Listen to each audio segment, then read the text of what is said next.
Hello viewers, আসসালামু আলাইকুম। Welcome back to my channel Surai's kitchen. এটা আমার প্রথম ব্লগ ভিডিও।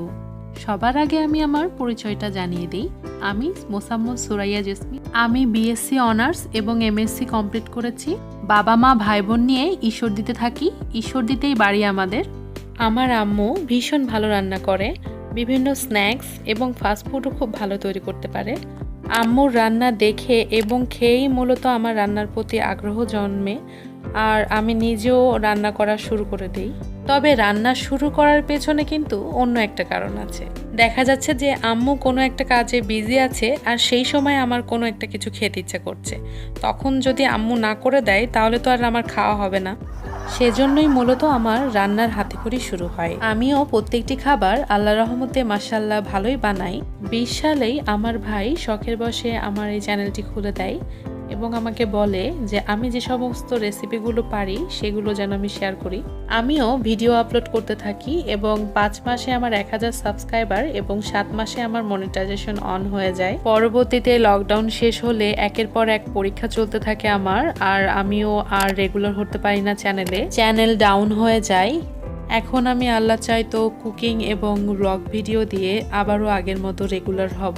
আপনারা আমার পাশে থাকবেন এবং দোয়া করবেন। এতক্ষণ তো আপনারা দেখলেন আমাদের ছাদ বাগানের শীতের বিভিন্ন রকমের ফুল।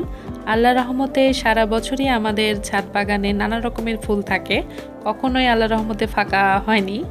আজকে ছাদ বাগানে নানা রকমের ফুলের সমারোহের মধ্যে হাঁসের মাংস রান্না করা হচ্ছে। চুলার রান্নার টেস্ট বেশি, এই জন্যই আমরা ছাদে এরকমভাবে খোলা প্রকৃতির মধ্যে হাঁসের মাংস রান্না করছি। আজকের দুপুরের আমাদের খাবারের মেনু হলো হাঁসের মাংস এবং ছিটা রুটি। হাঁসের মাংস দিয়ে ছিটা রুটি খেতে খুবই ভালো লাগে। আপনারা যারা হাঁসের মাংস দিয়ে ছিটা রুটি খেয়েছেন তারা এটা খুব ভালোভাবেই জানবেন। ছিটা রুটি মূলত যশোর অঞ্চলের একটা বিখ্যাত খাবার। আমার আব্বু যেহেতু ডিফেন্সে জব করত, বাংলাদেশের বিভিন্ন অঞ্চলে আব্বুর পোস্টিং ছিল এবং সেখানকার বিখ্যাত খাবারগুলো কিন্তু আমরা খেয়েছি। যে খাবারগুলো আমাদের ভালো লেগেছে সেগুলো বাসায় আমরা খেয়ে থাকি। কোনো নির্দিষ্ট অঞ্চলের খাবারের মধ্যে আমরা সীমাবদ্ধ না, যেটা ভালো লাগবে সেটাই খাবো। কথা বলতে বলতেই আমাদের হাঁসের মাংস রান্না হয়ে গেছে। উপরে দেখতেই পাচ্ছেন তেলও উঠে গেছে। ছিটা রুটি তৈরি করে নিয়েছি, এটাই আমার আজকের দুপুরের খাবার। তো এখন আমি আমার লাঞ্চটা করে নিই। আশা করছি আপনাদের আজকের এই মিনি ব্লগটি ভালো লাগবে। ভিডিওটি ভালো লাগলে লাইক কমেন্ট শেয়ার করে চ্যানেলটিকে সাবস্ক্রাইব করে পাশে থাকা বেল আইকনটি প্রেস করে আগের মতোই আমার পাশে থাকবেন। আল্লাহ হাফেজ।